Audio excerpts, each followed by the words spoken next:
Say, hi, Jimmy. What have you got there? It's my suitcase. I just moved in. That's nice. Jimmy just graduated from the U and moved into the big city. He just started out, so he doesn't have much money, but he needs to find a place to live. Could he live here? Nope. You're right. I don't have enough dough to live here, but I want to live in a smart neighborhood with lots of coffee shops and no violence. What do I do? Well, Jimmy, you can move into a minority, low-income neighborhood and gentrify it. What? Gentrification. It's the restoration of run-down urban areas by the middle class, resulting in displacement of poor minorities. I'm sorry, what? First, realize that gentrification does not happen overnight. It takes a risk-taker. It takes a person with determination and an entrepreneurial spirit. It takes a white person. Here, Jimmy, I'll show you how. I'm not sure this is the right neighborhood.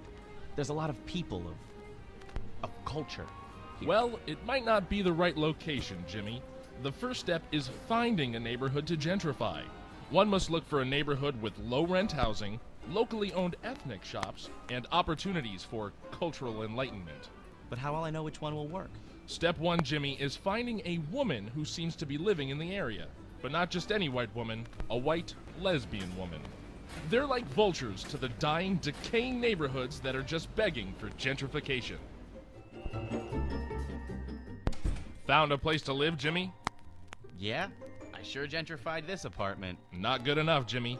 You need to bring in more affluent people. Attract people like us by demanding goods and services traditional Americans enjoy. How?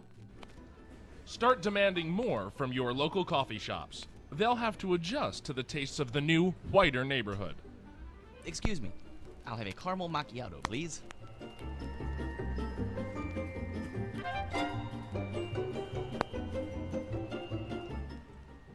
Make sure all signs are spelled correctly, in English. Stay away from food that you don't recognize. If it isn't American, it probably isn't worth eating. In order to attract more enlightened people, you need to start community events like book clubs, summer lacrosse leagues, and Ira glass fan clubs.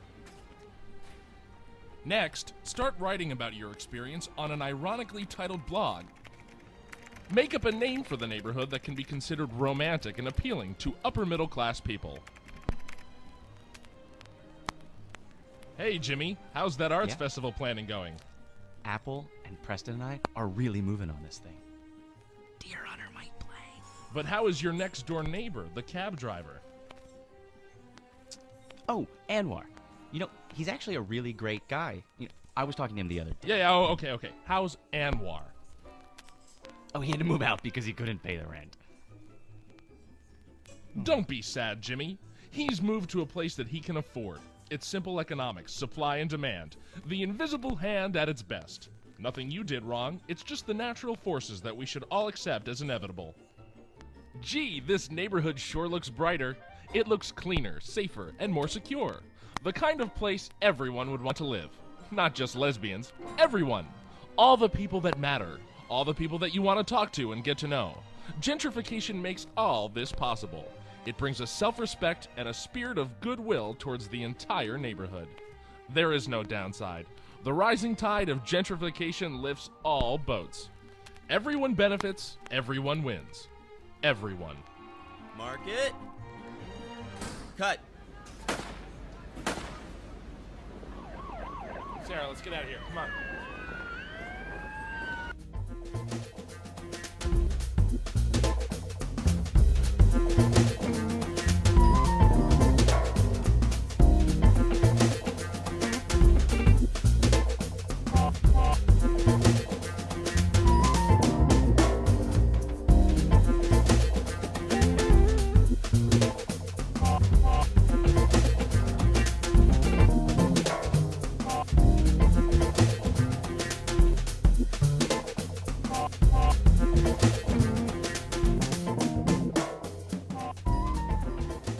If you ask 3CDC, they will say, we've never kicked anybody out of their home. That is what they'll tell you.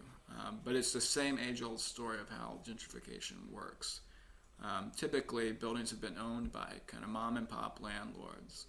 And and typically people with lower income have lived there. There's rents that they can afford. 3CDC will come in, and they're just doing the same thing other companies have done over the years. And they'll come in and they'll say to the mom and pop landlord, hey, your building's falling apart. We'll buy it from you. We'll give you a profit for it, and you don't have to deal with it anymore. And they get the interest of these owners. And then they say, the only thing we want you to do is just vacate the premises before we buy it. Get everybody out. And so you question, how can you get people out that you maybe lived there 2 months or 20 years, pay their rent on time, all these kind of things. Well, it's easy. You can just jack the rent beyond what people can pay, and then you evict them for non-payment. And so that's what's happened.